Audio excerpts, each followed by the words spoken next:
Hello Virgo, Sun, Moon, Rising, and Venus signs. Kamusta kayo? Sana po nasa mabuti kayong kalagayan. Welcome back po sa Star Tarot at kung bago kayo rito, welcome din po kayo. Please subscribe, like, share my videos, and leave me a comment kung nakaresonate po kayo. Thank you. So, tingnan natin kung ano yung mga messages ninyo for today. We have volunteer, Virgo. Maaring kayo ay mag-volunteer. Pwedeng volunteer ito sa isang institution, ano? Baka kayo ay lagi talaga din tumutulong, no? Sa community or maaring meron kayong mga institution na tinutulungan, no? At kayo ay nag-volunteer sa mga yan. We have leaving, Virgo. Maybe you are leaving something behind. Baka maglilipat na kayo ng tirahan. Baka aalis na kayo sa bahay ninyo.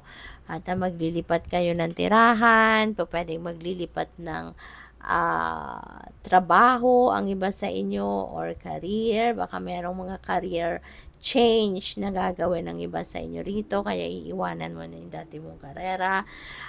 Pwede rin na bahay nga ito, baka magra-relocate ang iba sa inyo. Pwedeng mag-a-abroad na ang iba sa inyo, pwedeng ganun din ang ganap dyan. Pwede rin na nakabili na ng bagong bahay, bagong kondo, yung iba sa inyo, kaya maaring iiwanan mo na yung dati mong tahanan. So, pwede rin na relationship ito, no? But maybe you are leaving your relationship or pwedeng mga kaibigan, no? Maybe there is a group of friends that you are also going to leave na, no? At hindi na to nakakatulong sa'yo. Hindi na to positibong epekto ang iniiwan sa'yo. Wow, Virgo, claim this great fortune. Yay! So, isulat mo na yan, no? Sa comment section down below. At i-claim mo na, i-seal mo na, no, yung great fortune energy na ito para nang sa gayon mahatak mo ito totally para sa buhay mo na, mag-manifest na ito sa buhay mo. And kapag may ganitong mga sobrang ganda, i-align mo yung sarili mo with this, no, para tuluyan mong mahatak ito. Talagang tanggalin ang mga negative thinking, negative energy sa buhay mo, sa sarili mo, para walang makasabotage, no, sa energy na to at walang maging sagabal at tuluyan ng itong ma-attract ninyo sa buhay ninyo. Okay? A great fortune, no? Sobrang laking swerte ito. At kung nakikita ninyo, golden vessel ang hawak niya. Tapos, yung lumabas sa vessel, the gold coins, may mga alahas, mayroong 4-leaf clover, so siksik-liglig umaapaw ng swerte, no? Ang laman nito at parang ibinubuhos na yan sa'yo.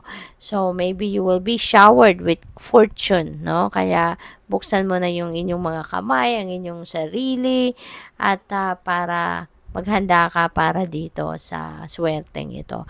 Pwedeng swerte ito sa lahat ng areas of life, lalo-lalo na pagdating sa pera. Okay? So, what else? We have toil and labor. Ayan. Baka siswertehin din kayo sa paghahanap ng trabaho. Baka ang iba sa inyo, baka nahihirapan na kayo sa trabaho. Baka this is a physically demanding job na meron kayo at pwedeng nahihirapan na kayo dyan. Kaya maaari, no, na with this swerte, baka magkaroon na kayo ng mas maraming pera at makakapagsimula na kayo ng sarili ninyong negosyo, pwedeng ganon, ano?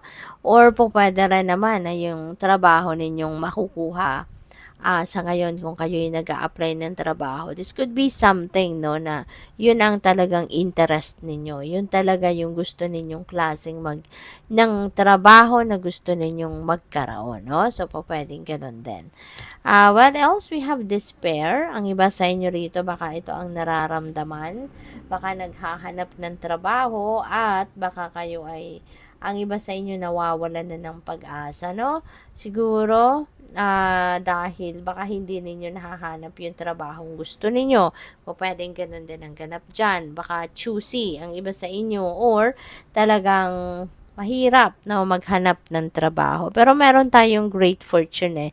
So, pwede rin na matulungan kayo ng energy na to na makakuha ng trabaho na gusto ninyo talaga. At despair is a negative energy that can sabotage this great fortune energy, Virgo. Kaya sana, no, huwag kayong mawala ng pag-asa, okay?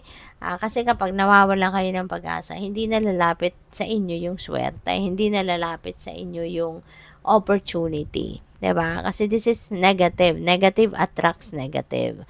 Positive attracts positive. Kaya dapat para lumapit sa inyo ang swerte, lumapit sa inyo yung magagandang energy, dapat positibo ang isip ninyo, positibo din yung nararamdaman ninyo. Kasi hindi mag-a-attract ng magagandang sitwasyon kung kayo ay nagne-negative thinking. Okay?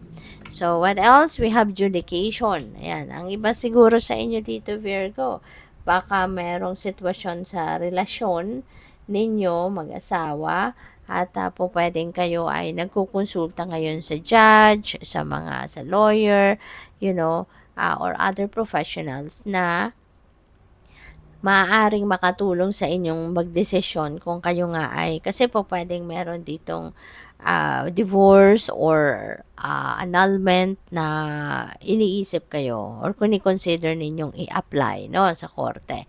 Pwedeng ganon. Kaya siguro nagkukonsulta muna kayo at gusto ninyong malaman kung ano yung mga implications nito sa, kunyari, kung may mga anak kayo, 'di ba?